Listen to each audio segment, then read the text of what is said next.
What is up, everybody? So as we all know by now, yesterday the Kyle Rittenhouse verdict came in and he was found not guilty on all charges. Now since then, the internet has exploded. People are completely divided. Some people are happy, some people are extremely upset. And I've gotten a lot of messages, a lot of screenshots of different people that have posted different things, and I'm going to share some of them with you now. And even a lot of the message that I get are completely divided. One person's happy, one person isn't.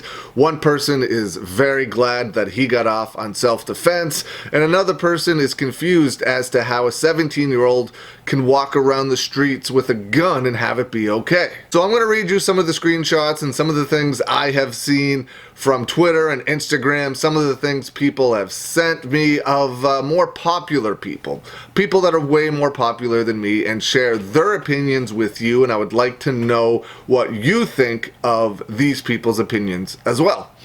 This first one is from Shannon Watts, and I'll put them all up on the screen for you as well so you can read them. The first one, again, is from Shannon Watts. Not guilty. A white teenager got his hands on a semi-automatic rifle, showed up at a protest in support of Black Lives, killed 2 people and wounded another, traumatized a community, and due to our lax gun laws and culture of extremism, no one was held accountable. There's someone also sent a picture, and it looks like it was created by somebody with the username @Denny_OW.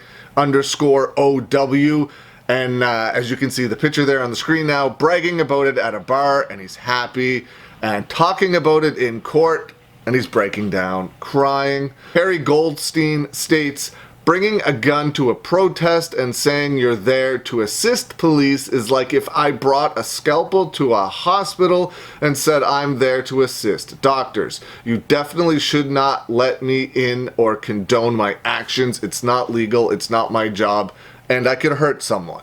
Don Lewis states, one had a toy gun, the other had an AR-15. One was shot and killed by the police, the other shot and killed others and walked past police without being apprehended.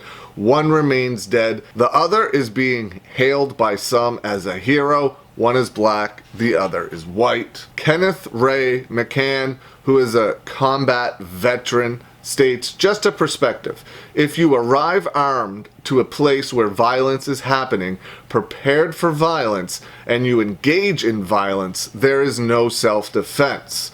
You are in fact a willing combatant. If you do this without being sanctioned by a government outside of a combat zone, you are also in fact a terrorist. We had another word for armed civilians operating outside the military as well, insurgent. If your recourse to the terrorists is to look up the criminal history of the victims, it is no different than looking up the criminal past of everyone that died in 9/11 in order to justify the hijackers. This kid was illegal all the way around. I believe this one is from Sophia Bush's Instagram page. Why was he allowed to brag about murdering 2 people in a bar as a 17-year-old wearing a free as fuck t-shirt, throwing white power signs with the Proud Boys, a known domestic terror organization, and then shed crocodile tears in court? This is an abomination. He is a killer. People who tried to stop him from pointing his gun into the crowd and disarm him to keep the community safe did not deserve to die. If someone had fought to disarm a 9/11 hijacker, no one would be saying the attacker had the right to murder them because self-defense. He was allowed to do this because he's a white teenager who once cleaned up graffiti. FYI, there are pictures of Ted Bundy doing dishes, smiling.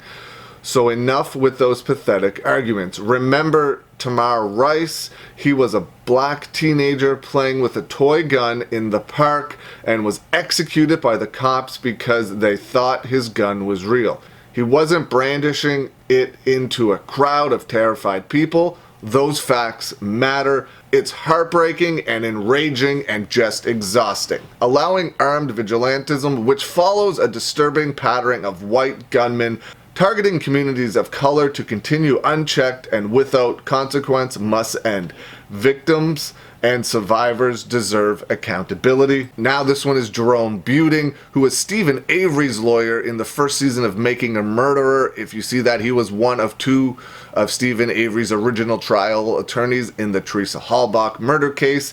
States hashtag Rittenhouse not guilty on all charges. Surprising outcome. Video was powerful evidence of self-defense, but real question was whether Rittenhouse forfeited self-defense by provoking confrontations.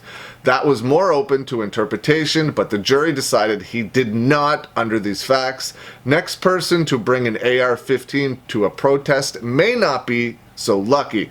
Surprising that it took 4 days to find not guilty on all accounts. Compromise on lesser was more likely the longer deliberation went. It appears maybe there were only one or two holdouts who took a long time to join the others. Hillary Burton states, I don't have the words. Kalief Browder, 2 Americans. Sophia Bush on Twitter, the miscarriage of justice today is enraging. This is white supremacy in action. This is hideous. He murdered people, bragging about it while throwing white power signs in a bar, and then manufactured tears to claim that despite his AR-15, he was in danger, and he got off. Unreal.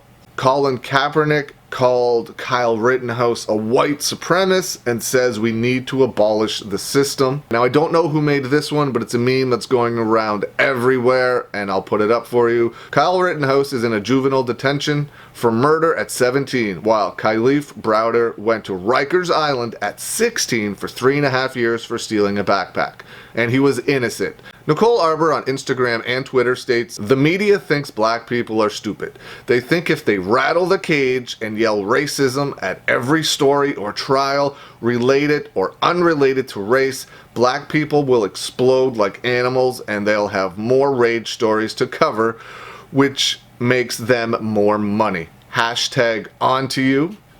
And Samari Armstrong, who I believe that's how you pronounce it, Instagrammed a picture of herself, of her tweet saying self-defense still allowed. So those are the ones that got sent to me. Clearly there was more sent one way than the other. If you have more that you want me to talk about, I will definitely do that. Send them to me.